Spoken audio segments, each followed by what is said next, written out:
A mass placed on an inclined plane is just in equilibrium. Okay बच्चों, अपन क्या करते हैं, सबसे पहले एक इंक्लाइन प्लेन जो है वो बनाते हैं और उस पर क्या कह रहा है कि एक मास को हमने क्या किया है, प्लेस कर दिया है। ठीक है, एक इंक्लाइन प्लेन अपन बना लेते हैं।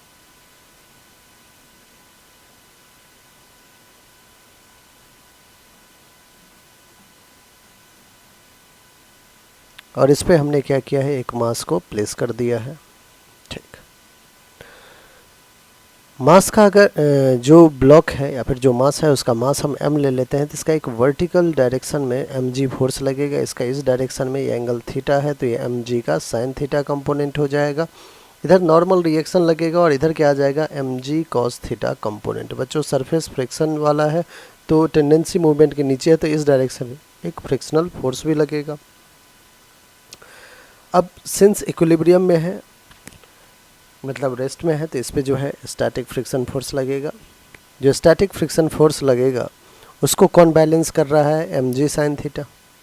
और जो नॉर्मल है उसको कौन बैलेंस कर रहा है, mg कॉस थीटा। ठीक है बच्चों, हमें कह रहा है then the maximum inclination of the plane with the horizontal is theta की मैक्सिमम वैल्यू कह रहा है। अपने पास इक्वेशन 1 2 है, डिवाइड कर देते हैं। Dividing equation 1 by 2, that is friction force F upon normal reaction N equals to mg sin theta divided by mg cos theta। अब mg कैंसिल आउट हो गया बच्चों, sin theta by cos theta tan थीटा हो गया।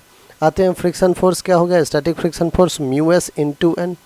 तो जो maximum value है वो क्या है, mu s into N upon N which is equals to tan theta. N ने एन को भी कैंसिल आउट कर दिया, तो म्यू एस क्या आ गया, tan थीटा। हमें थीटा की वैल्यू चाहिए था, तो theta will be tan inverse of mu s, where mu s is coefficient of static friction. tan inverse of mu s, या फिर यहाँ पे म्यू से रिप्रेजेंट किया है, if mu is the coefficient of friction, तो अगर म्यू से किया है तो आप म्यू लिख दो। ठीक है, सिंस रेस्ट पे था इसलिए मैंने म्यू एस लिखा था। यहाँ पे म्यू एस को म्यू डिनोट किया है, तो थीटा क्या आ गया, tan inverse of mu. tan inverse of mu कौन सा ऑप्शन है बच्चों, tan इनवर्स म्यू हमारा ए ऑप्शन है, और यही हमारा बिल्कुल